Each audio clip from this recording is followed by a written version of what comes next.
Warahmatullahi wabarakatuh. Banyak yang bertanya kepada saya, banyak sekali yang menganggap bahwa orang di hipnoterapi itu disentuh sama saya orangnya langsung, katakanlah langsung soleh, langsung baik. Tidak seperti itu. Jadi hipnoterapi itu nggak seperti makan cabai rawit yang digigit langsung pedes, nggak.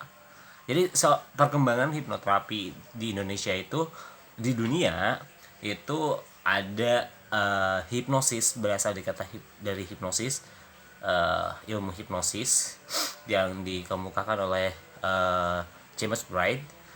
uh, Kemudian berkembang jadi beberapa hal.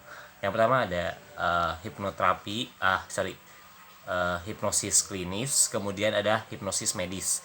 Nah, hipnosis medis ini kayak hipnoanestesi, kemudian hipnonursing, hypnobirthing, dan lain-lainnya.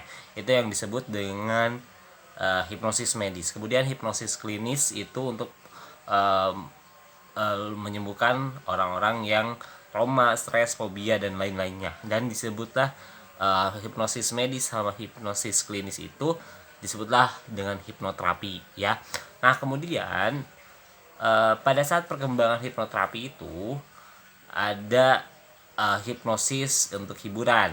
Nah, makanya ini kita jadi imbas gitu kan. Ada yang datang ke saya ke klinik, Kang, saya pengen mau terapi tapi saya nggak disuruh guling-guling kan. Nah, kayak gitu. Jadi efek dari tontonan kadang-kadang mengsugesti bahwa orang yang penghipnosis itu bisa seperti itu. Dalam nyatanya itu enggak. Jadi saya contoh kasus seperti ini, kasus anak nakal sama orang yang stres tapi dia mau untuk terapi, itu lebih mudah sama dia sendiri yang mau terapi dibanding dengan anak nakal. Karena kalau anak nakal itu bukan dirinya yang mau dihipnosis, tapi disuruh sama orang tua. Itu kita harus putar otak bagaimana caranya untuk kita menghipnoterapi anak yang nakal itu. Sedangkan anak nakal itu mereka nggak mau rata-rata. Makanya kami itu mutar otak dari konselingnya, asesmennya, dan lain-lainnya, gitu kan. Dan ini harus kerjasama dengan orang tua. Kami bukan dicagap langsung soal ya, enggak. Kami oke ya, saat itu kita hipnoterapi, tapi kita kasih PR dan itu harus dilakukan sama orang tuanya. Nah, kadang-kadang orang tua itu pengen yang instan, dan orang tua itu nggak mau kalau misalnya anaknya seperti itu tuh orang tuanya disalahkan. Karena dalam suatu dalil, kullu maudin yuladun afitroh, ya, bayi itu terlahir putih bersih. Yang menyebabkan baik atau buruknya seorang bayi itu adalah orang tuanya itu sendiri, orang tua dan lingkungan.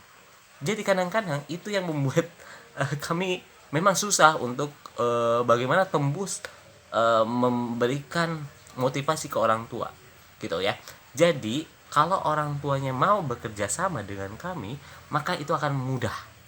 Tapi kalau misalnya orang tuanya nggak bisa, jadi kadang-kadang saya juga sama ya, sebagai seorang psikoterapis gitu, kadang-kadang kok orang tuanya ngatur saya, ya udahlah, kalau gitu orang tuanya aja yang terapi, gitu kan. Seperti itu. Kami ada ilmunya, gitu kan. Kita harus kerjasama, ya. Saya di posisi jadi saya akan membayangkan jadi seorang anaknya, jadi di posisi anaknya. Oh iya, pantas kenapa anaknya juga seperti itu, karena orang tuanya mengatur seperti itu, ya. Ada trik dan tips bagaimana untuk anak itu ikut kata-kata kita. Contoh seperti ini, misalkan kamu jangan pulang malam-malam, kita bisa ubah dengan kata seperti ini. Nah, bapak, ayah percaya atau ibu percaya sama kamu, nak, pulangnya jam 5 ya. Lebih enak yang mana coba? Nah, di dalam pola komunikasi ini, dan itu ada banyak PR kalau jika saya menterapi seorang anak, dan itu PR-nya harus jalan sama orang tua kalau mau anaknya berubah. Dan kalau misalnya nggak mau, nggak dilakukan, pada saat saya dilihat seminggu setelah saya melakukan proses terapi, ternyata tidak dilakukan sama orang tuanya, ya percuma. Nah, hipnoterapi itu bukan seperti ngegel cengek langsung berubah. Saya tuh bukan belajar kayak ke apa, ke dukun kayak gitu, enggak. Ini tuh semuanya ilmiah, empiris dan ilmiah gitu ya. Itu untuk orang tua, untuk klien-klien saya yang punya anak ya istilahnya bermasalah lah kayak gitu, tolonglah kalau misalnya saya kasih PR lakukan gitu ya. Dan saya seolah-olah apa ya, dan saya juga sama kan, yuk ayolah tolong. Saya sangat senang apabila orang tuanya kooperatif. Oke, saya bareng. Yuk, bagaimanapun saya kalau meskipun saya kuliah S1, S2, kalau saya motor saya itu mogok, sorry, motor saya itu bannya bitu ya, bannya bocor, saya itu pasti ke tukang tambal ban meskipun dia lulusan SD. Karena saya nggak punya ilmu tentang bagaimana caranya untuk menambal ban. Saya nggak punya gitu, makanya saya serahkan gitu kan kepada ahlinya. Dan itu pun sama, datang kok, kalau bisa ini, kalau bisa itu, kalau bisa ini gitu kan. Nah, sebenarnya satu-satu dulu, ini masalah dari mana? Mungkin saja bukan dari anaknya, mungkin dari orang tuanya. Gimana kalau saya ngomong kayak, kalau bisa bapak lebih tenang, kalau bisa ibu lebih bisa menahan nafsunya, nggak terima. Nah itu kadang-kadang saya lebih enak kalau misalnya menterapi orang yang dia sadar sendiri bahwa dia itu stres, dia sadar sendiri bahwa dia itu kurang percaya diri dan lain-lainnya. Itu lebih lebih lebih senang saya dibanding dengan kasus-kasus anak nakal yang orang tuanya tidak kooperatif ya. Tapi kalau misalnya orang tuanya kooperatif, saya sangat senang sekali karena dia menjalankan PR-PR-nya seperti itu sekilas curhatan ya.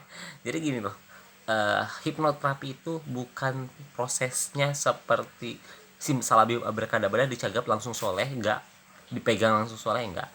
Hipnoterapi itu bukan seperti gigit cabai rawit langsung pedas, enggak, ada proses. Mungkin kita proses hipnoterapi berapa hari, 2 hari atau 3 hari anak itu berubah, tapi tetap yang di lingkungan yang bisa merubah tingkah laku anaknya. Contoh lah kayak gini, misalnya saya suruh untuk orang untuk memaafkan seseorang ya, kemudian dia udah maafin, kemudian ternyata tingkah laku orang tersebut masih kayak gitu, itu jadi trigger dan itu akan mengulang kembali kejadian yang sangat tidak menyenangkan dalam pikirannya. Oke, terima kasih. Assalamualaikum warahmatullahi wabarakatuh.